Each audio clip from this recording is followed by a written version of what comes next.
Meaning of divisional. Divisional. Divisional. Divisional. Divisional. The term divisional refers to the organization of a company or corporation into distinct business units or divisions. Each division operates as a separate entity, with its own management structure and operational practices, but is still part of the larger organization.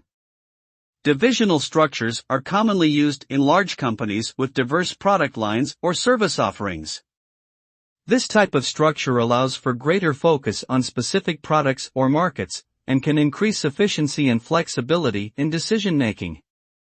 Overall, a divisional structure facilitates the management and growth of complex organizations.